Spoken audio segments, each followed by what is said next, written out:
Assalamualaikum. Saya sebagai seorang pelajar Open University Malaysia ingin menanyakan anda beberapa soalan. Uh, anda sebelum tu bolehlah kita memperkenalkan diri dahulu. Nama saya Alif Nazmi bin Ahmad Zaidi, berumur 22 tahun. Saya bekerja dalam sektor pengurusan hak ehwal pelajar dalam sektor awam. Uh, anda sebagai seorang kaunselor di sekolah anda, apakah instrumen yang anda gunakan untuk setting di sekolah anda?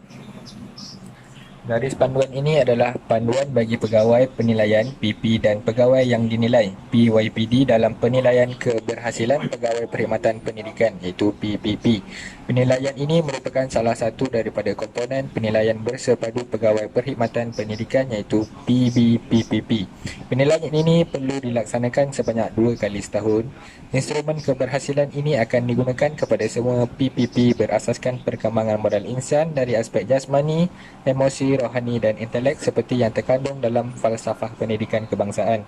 Instrumen keberhasilan ini bertujuan untuk mengukur peningkatan dan bukannya pencapaian. Peningkatan bermaksud sebarang bentuk perkembangan pengetahuan, kemahiran, hasil kerja atau tingkah laku. Instrumen keberhasilan ini adalah merujuk kepada sasaran peningkatan berasaskan konsep Job Based and Workplace dan bukannya sasaran pencapaian yang ditetapkan oleh pihak JPN dan PPD. Instrumen ini dibahagikan kepada 5 kumpulan penilaian berdasarkan kluster fungsional, fungsi tugas PP dan guru kaunseling di bawah kumpulan FASI. FASI kumpulan fasilitator terdiri daripada SIC+, SCC+, SIP+, Facilitas Kaunselor Organisasi, Guru Bimbingan Kaunseling. PPP perlu membuat persetujuan bersama dengan PYD.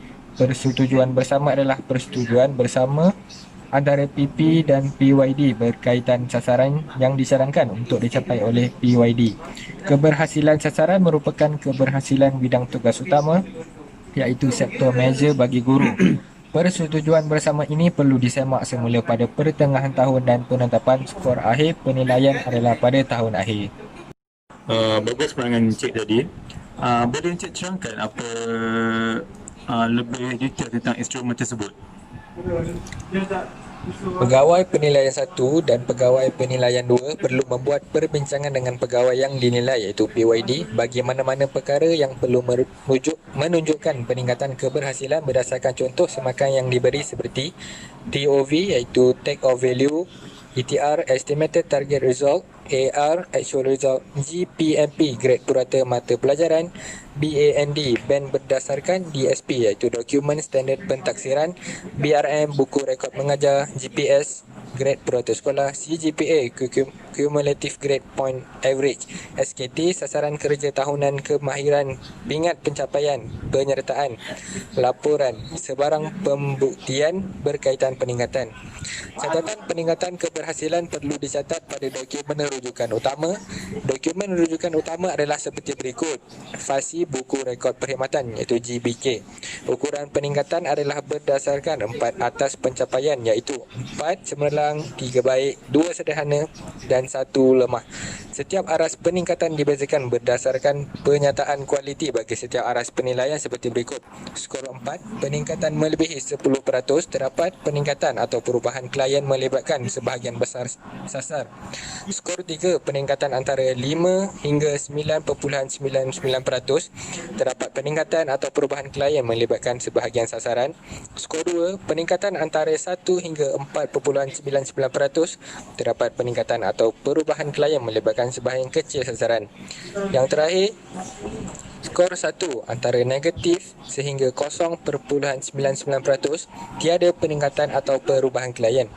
PP perlu berbincang dengan PYD sebelum penilaian semasa Penilaian dan selepas penilaian. Skor penilaian yang telah dipersetujui bersama oleh PYD dan PP1 dan PYD dengan PP2 hendaklah dicatat pada ruang instrumen yang disediakan dan ditandatangani oleh ketiga-tiga pihak serta dokumen ini perlu difailkan. Yang terakhir, skor yang telah dipersetujui bersama ini perlulah dimasukkan ke dalam sistem SMG modul e-prestasi oleh PP1 sahaja. Terima kasih Encik untuk penerangan tersebut. Soalan terakhir saya, bagaimanakah instrumen itu boleh membantu klien Encik? Dalam aspek keberhasilan fasilitator GPK atau kaunselor, dalam kategori ini dapat saya rumuskan 4 perkara. Yang pertama, pengurusan kes, iaitu seperti mana kami dapat melihat penurunan kes disiplin klien. Yang kedua, pengetahuan, iaitu peningkatan pengetahuan klien dalam membuat keputusan pemilihan kerjaya. Yang ketiga, peningkatan kesedaran klien mengambil pengurusan emosi. Seterusnya, peningkatan kesedaran klien dalam kekemasan diri. Samping itu, peningkatan kesedaran klien dalam memotivasi diri. Yang keempat adalah sasiah dan etika, di mana kita dapat melihat peningkatan usaha klien dalam menemati masa dan juga dalam aspek berbudi bahasa. Itu sahaja. Terima kasih banyak-banyak Encik untuk penerangan tersebut. Sekian saja temu rega saya pada hari ini. Saya